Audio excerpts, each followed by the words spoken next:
परम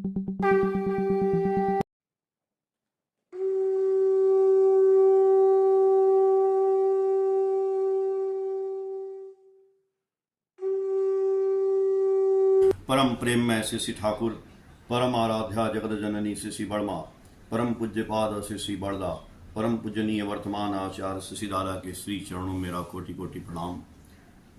आज इस मुंबई के ऑनलाइन सत्संग में उपस्थित आप सभी पंजाधारी दादा लोगों को भी मेरा हार्दिक जय गुरु, और सभी गुरु भक्तों, माताओं, बच्चों, बहनों को मेरा हार्दिक जय गुरु। डॉक्टर साहब ने हमको ये शुभ मौका दिया, इसके लिए उनको बहुत बहुत मेरी तरफ से धन्यवाद। और ठाकुर जी का अभी प्रसंग हम लोग सुन रहे थे। ठाकुर जी का बहुत बढ़िया बढ़िया आप लोगों ने भजन गाया, आपने बहुत अच्छा संचालन किया, बहुत अच्छा लग रहा है। वैसे ही ठाकुर जी का जो आपने हमको मौका दिया बात करने का, तो हम लोग ठाकुर जी की वाणियों से शुरुआत करते हैं। कि ठाकुर जी की एक वाणी है कि भगवान की इच्छा करते क्या, चलते क्या उनकी इच्छा से, कोरी बातों से उन्हें क्या भुलाते, बचना होगा तो उनकी कृपा से। हम जिन भगवान की चर्चा कर रहे हैं, और आप लोगों ने जितना भी भजन गाया, उस भजन में भी सिस्टम का बात किया गया, यानी कि खाली भजन से नहीं होगा, उसको कार्य में परिणित करना होगा। तो उसी बात को ठाकुर जी वाणियों में दिए हैं कि भगवान की इच्छा करते क्या, चलते क्या उनकी इच्छा से, कोरी बातों से उन्हें क्या भुलाते, बचना होगा तो उनकी कृपा से।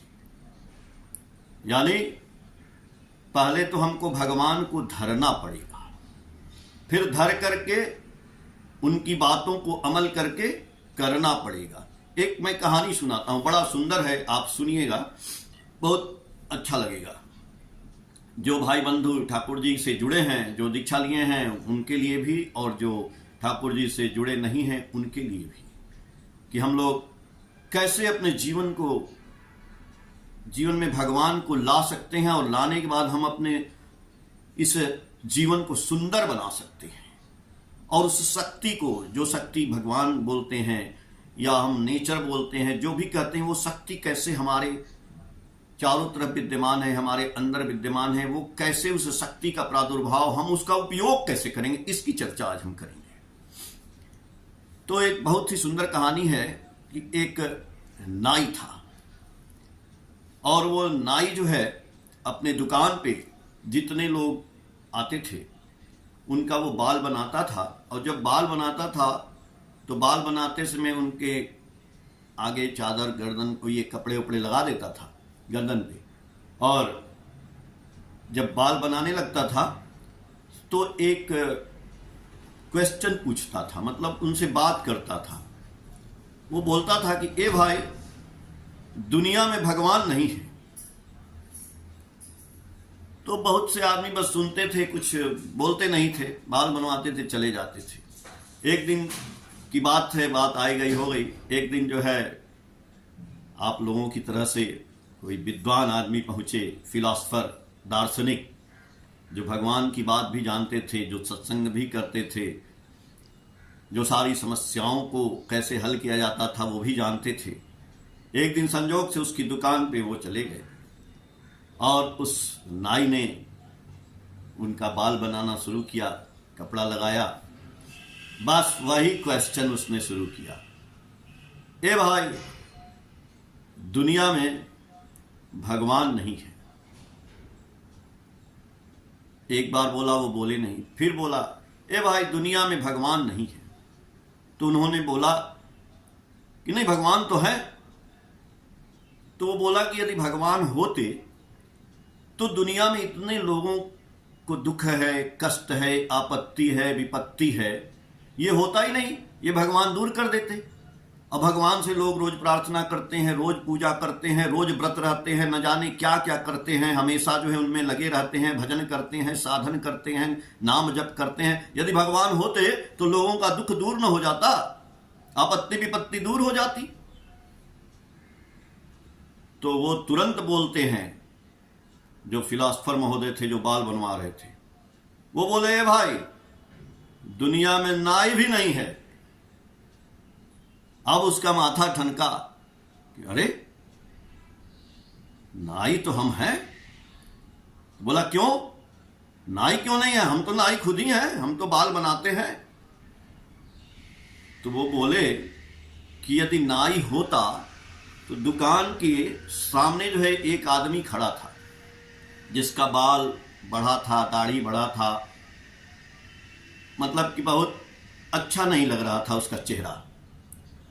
तो उन्होंने तुरंत कहा कि यदि दुनिया में नाई होता तो जो आदमी वो खड़ा है सामने, उसका बाल उल बन गया होता, दाढ़ी मूछ सब बन गई होती, बहुत सुंदर लगता, देखने में अच्छा लगता।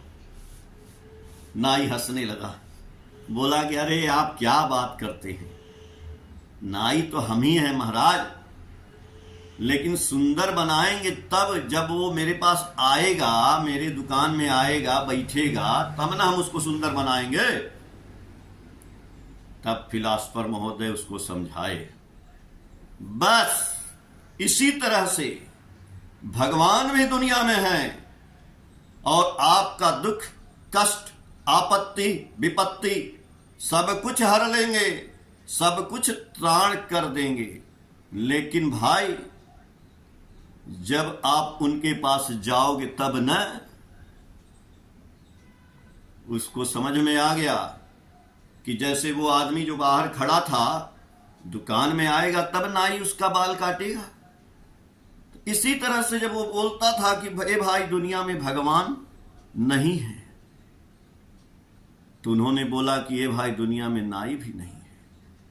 तो नाई ने बोला कि वो मेरे पास आएंगे तब बाल काटेंगे। तो वैसे ही जब भगवान के पास हम जाएंगे तब न भगवान हमारे दुख, आपत्ति, विपत्ति और कष्ट को दूर करेंगे। तो भगवान के पास मान लीजिए हम चले भी गए, भगवान के पास चले गए, तो जा करके भगवान क्या करेंगे? भगवान भी क्या हमको नाई की तरह से बैठाएंगे, हमारे बाल उल काटेंगे? जी हां, भगवान भी हमको वैसे ही बैठाएंगे, भगवान भी हमारे बाल, दाढ़ी, मूछ सब काटेंगे। तो कहां है? वही है दाढ़ी, बाल, मूछ, ये सब जो है ना, ये क्या है? यही है आपत्ति, विपत्ति, दुख और कष्ट। यानी हमारी प्रवृत्तियां हैं, जो प्रवृत्तियां हमको परिचालित कर रही हैं, जिन प्रवृत्तियों से हम परिचालित हो रहे हैं। हमें अहंकार है, घमंड है, हमें क्रोध है, हमें लोभ है, हमें लालच है। यही सब हमारे बाल और दाढ़ी हैं जो हमको परेशान किए हुए हैं। तो जब हम भगवान के पास जाते हैं तो भगवान भी इन प्रवृत्तियों को काट देते हैं, इन प्रवृत्तियों को एडजस्ट कर देते हैं और आदमी सुंदर बन जाता है। तो भगवान के पास जाने के लिए क्या जरूरत पड़ती है? एक बार बालक ध्रुव नारायण नारायण नारायण करके तपस्या कर रहे थे और एक पैर पे खड़े होकर तपस्या करते करते नारायण नारायण नारायण उनकी बात को सुन रहे थे। लक्ष्मी जी बैठी थी वहीं पे, बोली कि अरे भगवान, वो बालक पुकार रहा है, आप उसके पास जाते क्यों नहीं? भगवान बोलते हैं, नारायण बोलते हैं कि पुकारने से तो मैं नहीं जाऊंगा, एक काम करना पड़ेगा उसको। तो बोली कि क्या? जब तक वो गुरु की दीक्षा नहीं लेता है, जब तक वो गुरुमुख नहीं होता है, तब तक भगवान भी उसके पास नहीं जाएंगे, ना वो भगवान के पास आएगा। अब भगवान उसकी सहायता कैसे करेंगे? तब नारद जी को भेजते हैं, नारद जी वहां जाते हैं और बालक ध्रुव को दीक्षा देते हैं। जब वो दीक्षा देते हैं तो बालक ध्रुव तब नारायण नारायण जब पुकारते हैं तो नारायण वहां प्रकट होते हैं। इसी तरह से हम लोगों ने दीक्षा ले लिया और दीक्षा लेने के बाद जो ठाकुर जी का नियम मिला, 3 नियम मिले, यजन, याजन, इष्टवृत्ति, और नाम मिला आपको बीज मंत्र करने को। तो नाम मिला, तो नाम मिलने से क्या हुआ? वो नाम बीज मंत्र हमारे अंदर गया, इस शरीर के अंदर गया। तो जब अंदर जाएगा ना नाम, ठाकुर जी आलोचना प्रसंग में एक व्याख्या कर रहे हैं कि कदली सीप भुजंग मुख, स्वाति एक गुण तीन, जैसी संगति राखिए वैसी ही फल दीन। इसका मतलब है कि कदली यानी केला, सीप मतलब जो सीप जिसमें मोती बनता है, और भुजंग यानी सांप। कदली सीप भुजंग मुख, स्वाति एक गुण तीन। स्वाति नक्षत्र का पानी होता है एक, वो स्वाति नक्षत्र का पानी तीनों में गिरेगा, एक ही पानी। तो जब केले में गिरता है तो वो कपूर बन जाता है, और जब सांप के मुंह में गिरता है तो वो जहर बन जाता है, और सीप में गिरता है तो वो मोती बन जाता है। चीज एक ही है, लेकिन वो अलग अलग उसने क्वालिटी ग्रहण किया। यानी जिसकी जो क्वालिटी थी वो निखर के उसके अंदर आया। सीप में गिरा तब मोती बना, अगर नहीं गिरता तो कितने सीप हैं समुद्र में, कितने सीप हैं गंगा जी में, कितने सीप हैं, उसमें मोती बनता नहीं है जब तक वो स्वाति नक्षत्र का पानी गिरेगा नहीं। आप बड़े सौभाग्यवान हैं कि आपके अंदर वो स्वाति नक्षत्र का पानी यानी गुरु जी का बीज मंत्र, सदगुरु का, पुरुषोत्तम का वो बीज मंत्र आपके अंदर गिर चुका है। तो हमारे अंदर सीप के अंदर यदि गिरा है तो मोती की रचना होनी चाहिए ना। जी हां, आपके अंदर वो क्वालिटी।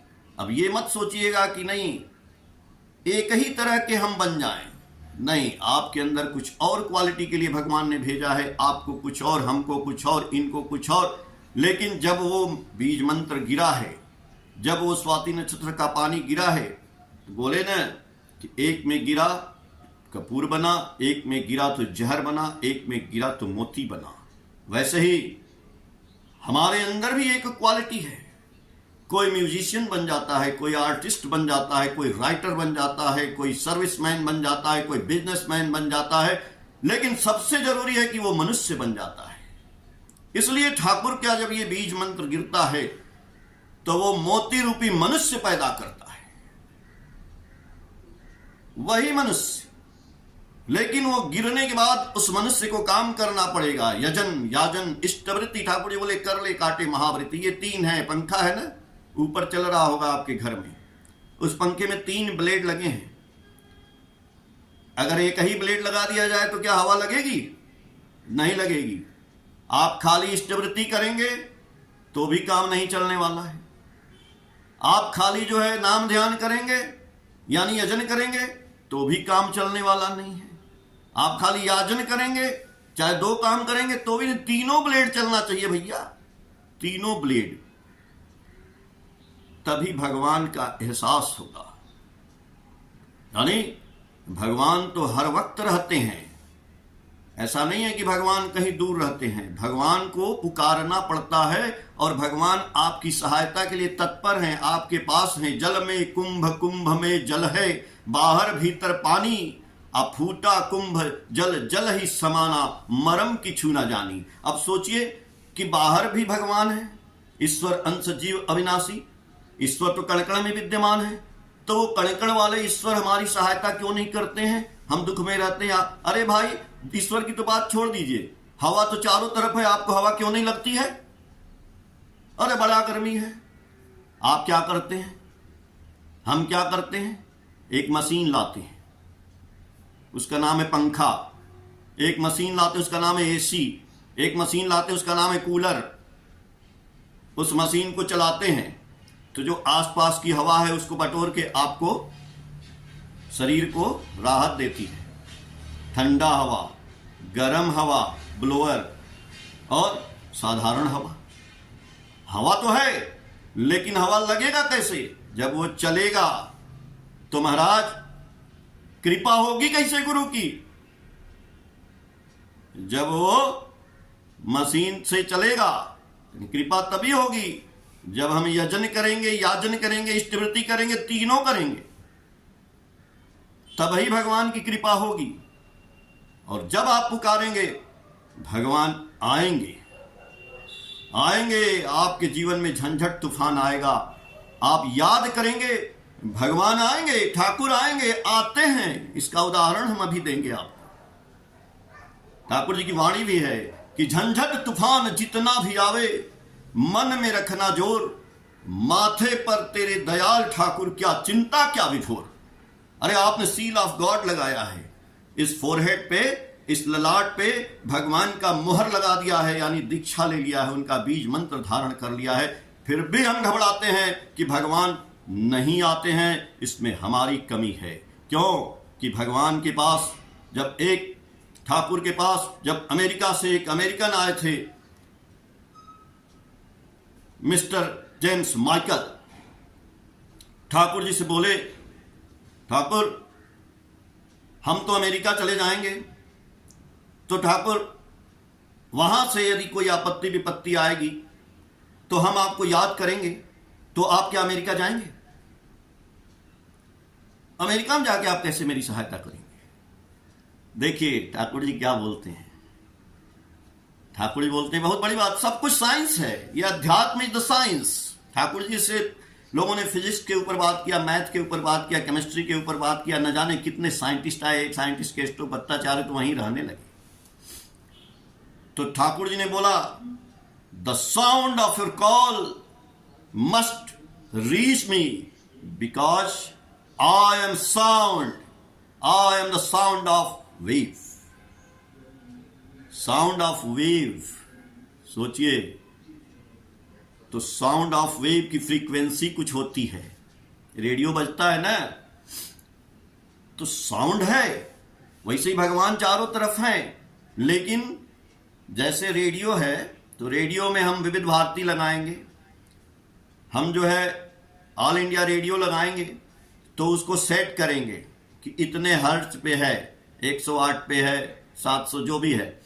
तो जब उस पे फ्रीक्वेंसी सेट हो जाती है तो वहां से वो गाना बजने लगता है। वैसे ही भगवान कह रहे हैं कि the sound of your call must reach me because I am sound of wave. तो हमको जो प्रभु ने नाम दिया है, नाम जपने को दिया है, नाम करने को दिया है, इस नाम की फ्रीक्वेंसी जब हम आपत्ति विपत्ति या ऐसे भी नाम करते हैं तो वो नाम वो ठाकुर जी की फ्रीक्वेंसी से, उस साउंड से जा करके मैच करती है, और जब मैच कर जाती है तो वही पंखा जो है हवा देने लगता है, यानी ठाकुर तो वहीं रहते हैं। तो अब सोचिए कि ठाकुर जी मेरी सहायता कैसे करते हैं? कोई विपत्ति में सहायता हम तो देखते नहीं ठाकुर जी को, फिर ठाकुर जी सहायता कैसे मेरी हो जाती है? आप लोग देखे होंगे कभी, आम आदमी भी बहुत चिंतन करता है, बहुत सोचता है, बहुत सोचता है किसी के बारे में, तो अचानक उसका फोन भी आ जाता है, अचानक वो आदमी आ भी जाता है। ये कैसे होता है? यही वो फ्रीक्वेंसी जाकर के उस फ्रीक्वेंसी टेस्ट टकराती है और वो आदमी आता है। और ये मैं आपको एक प्रत्यक्ष उदाहरण देता हूं, एक चेन्नई के डॉक्टर, सच्ची घटना की बात बता रहा हूं। एक लेडीज थी, उसका बच्चा बहुत बीमार था, और वो उसने अपने बच्चे को बीमारी हालत में जब ले गया, दिखाया डॉक्टरों को, तो डॉक्टर बोले कि भाई आपके बच्चे को तो ये असाधारण रोग है, ऐसा रोग है कि इस रोग का इलाज चेन्नई में होगा, और चेन्नई में एक डॉक्टर है, उनका नाम बता लो कि वही इसका इलाज करते हैं, उनके अलावा आपको कोई इसका इलाज कर नहीं सकता है। लेकिन वो माँ जो है, अब इतना पैसा नहीं था कि वो जो है इलाज करा सके, उतना महंगा चेन्नई जा सके। उसने क्या किया, अब आदमी मजबूर हो जाता है तब भगवान को याद करता है। तो जब भगवान को याद करता है, उसने भी याद किया जो भी उसके भगवान थे, रोज सुबह शाम दिन रात उनकी चिंता करने लगी वो, और चिंता करने लगी वो बच्चे का रोग लेकर के दिमाग में, और दिन रात वही चिंता करे कि वो डॉक्टर के पास मैं कैसे जाऊंगी, वो डॉक्टर भगवान हमको मिला देते कि मेरा बच्चा ठीक हो जाता। उसके दिमाग का वाइब्रेशन देखिए, ये फ्रीक्वेंसी है साउंड की, मैं जो बात कर रहा हूं साइंस का है। तो उसने इतना चिंता किया कि एक दिन वो डॉक्टर साहब का कुछ जो है प्रोग्राम था, कहीं उनको अपना कार्यक्रम में जाना था, तो उन्होंने प्लेन का टिकट बुक कराया था। एयरपोर्ट पे पहुंचे, जब एयरपोर्ट पे पहुंचे अचानक जो है मौसम बिगड़ गया, तूफान आ गया, भयंकर बारिश, आंधी, हवा आने लगी। अब वो डॉक्टर परेशान हो गए, बोले अरे हमको आज जाना जरूरी है, नहीं जाएंगे तो काम मेरा गड़बड़ा जाएगा, इसलिए हमको जाना बहुत जरूरी है। तो प्लेन नहीं चलेगी। बाहर आते हैं, कार वालों से रिक्वेस्ट करते हैं, कार वाले बोलते हैं नहीं भाई हम कोई नहीं जाएगा इतना तूफान में। बोले नहीं, जितना पैसा चाहिए हम उतना देंगे, लेकिन हमको जाना है। अब देखिए वो जो है एक कार वाला तैयार हो जाता है, कहता है कि मैं ले चलूंगा आपको। अब वो कार वाला तैयार हो गया, वो कार में बैठ गए, और वो डॉक्टर भी समझ लीजिए कि भगवान को मानते नहीं थे, भगवान की शक्ति नहीं मानते थे। बैठ गए कार में, वो कार से लेके जाने लगा कि चलिए आपको छोड़ आएंगे, देखते हैं। जब वो कार से जाने लगे, कुछ दूर गए, बहुत दूर गए, बहुत दूर चले गए, अंत में इतना तूफान आया, इतना तूफान आया कि पता नहीं कहाँ रास्ता भटक करके कार उनकी चली गई जंगल की तरफ, एक पगडंडी पे। अब उसके आगे बढ़ने का कोई उपाय नहीं था, उन्होंने वहीं रोक दिया। फिर ड्राइवर ने कहा कि अब यहाँ कोई घर और हो तो डॉक्टर साहब आश्रय लीजिए, नहीं तो यहीं जान निकल जाएगी। बोले अच्छा देखो। देखते हैं एक घर दिखाई देता है, उसी जंगल में कोई गांव रहा होगा। धीरे से निकलते हैं लोग कार से, बिजली भी चमक रही थी, और एक घर में प्रवेश करते हैं। वो घर पे दस्तक दिए, एक माँ आती है, दरवाज़ा खोलती है, और जब अंदर प्रवेश करते हैं तो माँ बोलती है कि बैठिए, आपको हम चाय पानी लेकर के आते हैं। वो चाय वगैरह लेकर के आई, डॉक्टर साहब बैठे। उन्होंने पूछा कि अरे आप यहाँ अकेली रहती हैं क्या? उन्होंने कहा कि हाँ सर, मैं अकेली रहती हूँ। और तो बोले आप बहुत दुखी लग रही हैं। बोले हाँ, दुखी इसलिए हूँ कि मेरा बच्चा बीमार है और इसको पता नहीं कौन सा रोग है। लोग बोलते हैं कि फला नाम के डॉक्टर हैं, चेन्नई में रहते हैं, वही इसका इलाज करेंगे तो ये ठीक होगा। अरे देखिए, वही डॉक्टर थे जो उसके घर में पहुंच गए थे। वो तो तुरंत खड़े हो गए, बोले अच्छा, वो तो डॉक्टर मैं ही हूं और मैं यहां कैसे आ गया। वो मां रोज उस भगवान को प्यार करती थी, रोज भगवान को याद करती थी, दिन रात 24 घंटा चिंतन करती थी। उसके दिमाग का vibration, the sound of your call, बोले ना ठाकुर, मस्ट रीच मी। वो साउंड और उसका कॉल जो है भगवान के पास पहुंचता है, और भगवान के यहां से वो टकरा करके उस डॉक्टर के दिमाग में जाता है, और वैसा माहौल क्रिएट किया जाता है, और वो डॉक्टर उसके घर में पहुंचता है और उसका इलाज होता है। ये है चिंतन की शक्ति, ये है नाम की शक्ति, ये है ध्यान की शक्ति। तो आप जब ठाकुर को पुकारेंगे ना, ठाकुर भी आते हैं। अब आप बोलेंगे कि कैसे आते हैं, हमको दिखाई नहीं देते हैं। वही बात है, जब हम चिंतन करते हैं तो हमारे दिमाग से वो फ्रीक्वेंसी, जब हम दुख कष्ट में होते हैं, बहुत सोचने लगते हैं, बहुत ठाकुर जी को याद करने लगते हैं, तो ठाकुर जी बोले ना कि मैं तो खुद ही साउंड वेव हूं, और वो वेव ठाकुर जी के पास जाता है, और ठाकुर जी उस वेव से किसी दूसरे के दिमाग में उस वेव को डालते हैं, संचारित करते हैं। जो आपके अगल बगल है, जो आप दुख कष्ट में हैं, वो वेव उसके दिमाग को जा करके उसके ब्रेन में संचारित होता है, और वो आदमी जो अननोन व्यक्ति है वो आता है, आपकी सहायता करता है। तब आप कहते हैं अरे तो भगवान, ये तो ठाकुर जी भेज दिए इसको। जी हाँ, ठाकुर जी भेजे थे। किसी एक्सीडेंट में आप बचे होंगे, बहुत से लोग बचे जाते हैं, ठाकुर जी के भक्त देखते हैं, ऐसे हो गया, कैसे हो गया। हाँ, ठाकुर जी उस आदमी को भेजते हैं, ठाकुर जी उस जानवर को भेजते हैं, ठाकुर जी उस चिड़िया को भेजते हैं, ठाकुर जी ही सांप बन के काटते हैं, और ठाकुर जी ही ओझा बन के झाड़ते हैं। ये भी जान जाइए, क्योंकि ठाकुर जी से जब हरिनंदन दा ऋतिक हुए, जो वर्तमान में राजू दा हैं, सात्वती के संपादक, उनके दादाजी थे, मेरे फादर इन लॉ, जिन्होंने हमको दीक्षा दिया, जिन्होंने, उनके ऋतिक थे हरिनंदन दा।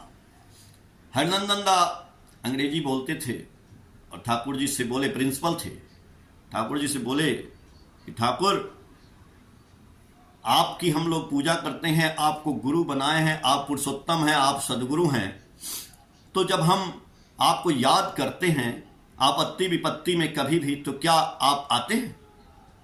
आप आकर के अपने भक्तों की सहायता करते हैं? ठाकुर जी बोलते हैं, Harnandan, I am fulfiller of Ram, I am fulfiller of Krishna, I am fulfiller of Jesus, Buddha, Muhammad and what not. When you shout me, I hear you. When you call me, I appear with you. यानी जब तुम हमको याद करते हो तो मैं सब उसको समझता हूं, सुनता हूं, और जब तुम हमको पुकारते हो तो मैं सुनता भी हूं, और जब जरूरत पड़ती है तो मैं तुम्हारे साथ में आ जाता हूं। तो उन्होंने कहा, ठाकुर साथ में क्यों, सामने नहीं आ सकते हैं? ठाकुर बोलते हैं, हरनंदन, ताऊ हते पारे यदि प्रयोजन था के, हरिनंदन, यदि प्रयोजन हुआ तो मैं सामने भी आ जाऊंगा और सामने भी दिखाई दूंगा। इसलिए देखिए कितनी बड़ी बात ठाकुर जी कह रहे हैं। तो ये साउंड ही तो है। हम किसी को गाली देते हैं, ये भी साउंड है। अब देखिए, गाली देने का रिएक्शन तो तुरंत हो जाता है। जैसे आप गाली देंगे वैसे लड़ाई झगड़ा शुरू, वैसे मार पिटैया शुरू। तो गाली के साउंड में इतना प्रभाव है, तो भगवान के नाम के साउंड में क्यों नहीं प्रभाव होगा? किस्मत बदल जाएगी। ठाकुर जी बोले हैं शाश्वती ग्रंथ में, प्रवृत्ति बनकर जो मस्तिष्क में समाई रहती है उसी से बनता है किस्मत, और आदमी करता भी वैसा ही है। तो इन प्रवृत्तियों को, मैंने बोला ना कि ठाकुर जी भी एक तरह के नाई हैं जो हमारी प्रवृत्तियों को कैंची लगा के काट करके एडजस्ट कर देते हैं। इसलिए उस नाई की बात याद रखनी है कि जब कोई उस फिलॉसफर की बात कि भाई दुनिया में नाई भी नहीं है, अगर नाई होता तो हर आदमी सुंदर हो जाता। तो बोला, नाई के पास कोई आएगा तब ना। वैसे ही भाई भगवान हैं, भगवान के पास आएगा तब उसकी प्रवृत्ति रूपी बाल को काटेंगे, तब वो जाके सुंदर हो जाएगा। लेकिन घबराने की बात नहीं है। संजोग से आप लोग सबको जो है, आप सब लोग जो है ठाकुर जी को ग्रहण किए हुए हैं, और ठाकुर जी का कुछ मैं एक दो बात बता देता हूं कि ठाकुर जी कैसे वाइब्रेशन बन करके लोगों की सहायता करते थे। उसकी भी बात आप लोग सुने होंगे। ठाकुर जी एक बार केष्टोदा के साथ बैठे हैं और बैठ करके अपना गुड़गुड़ा पी रहे हैं। अचानक वो अनमनस्क होकर के एक तरफ देखने लगे। उसके बाद कुछ देर बाद फिर अपने उसी अवस्था में आते हैं। केष्टोदा पूछते हैं कि ठाकुर आप ऐसे क्यों हो गए, जैसे लग रहा था आप यहां हैं नहीं। ठाकुर जी बोले, हाँ तुमको पता है, एक विधवा स्त्री थी, उसके पीछे एक आदमी पड़ा था, और वो जब शौच करने के लिए जा रही थी, वो रात से ही खड़ा था वहां पे, और उसने जो उसका अपहरण, उसको दौड़ाया तो वो स्त्री भागी। वो जो है आदमी काला चश्मा लगाया था, उसका चश्मा गिर गया और उसका जो चादर था वो फट गया उसमें कांटे के पेड़ में। तो जब हम गए तो वो भाग गया। ठाकुर जी फिर वापस आते हैं। देखिए ये वाइब्रेशन का कमाल है। ठाकुर जी गए, आ गए। बाद में लोगों ने उसको पता किया, वास्तव में ऐसा हुआ था। वो कपड़ा भी मिला, वो चश्मा भी मिला, उसका चप्पल भी मिला।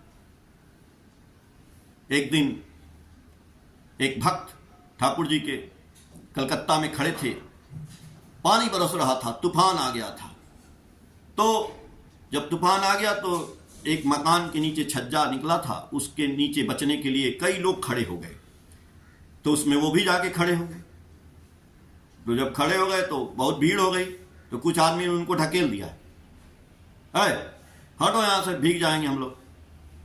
अब वो धक्का लगा तो वो हट करके सामने एक पेड़ था वहां चले गए। जब वहां चले गए थोड़ी देर में देखते हैं कि वो छज्जा गिर गया और 10-12 लोग वहीं मर गए। अरे वो तो सोचे कि भैया भला हमको कौन धक्का दे दिया, बढ़िया किया। अब वो जो है सुबह सुबह दूसरे दिन पहुंचते हैं ठाकुर जी के पास, ये बात बताते हैं कि ठाकुर जी, अरे वहां पे तो हम ऐसे ही से बात हुआ, छज्जा गिर गया और हम बच गए।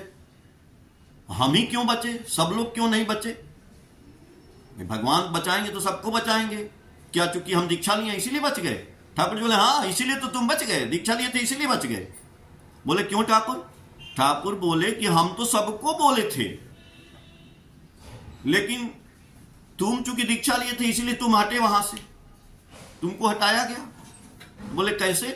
बोले हम बोले थे सबको, वही साउंड की फ्रीक्वेंसी ऑल इंडिया रेडियो लग गया। तो जो ठाकुर की दीक्षा लेकर के हर वक्त उनकी चिंता करता है, हर वक्त नाम में, हर सांस सांस पे नाम ले, सांस व्यर्थ न होए, ना जाने इस सांस का आवन होए न होए।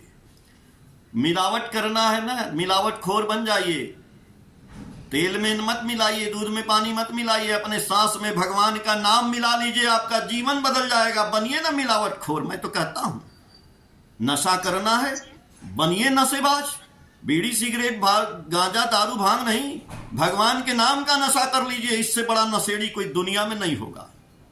बन जाइए और आपकी किस्मत बदल जाएगी। यहीं पे मेरा वक्तव्य समाप्त होता है। ठाकुर जी से हम आप सभी लोगों के जीवन की मंगल की कामना करते हैं। जय गुरु।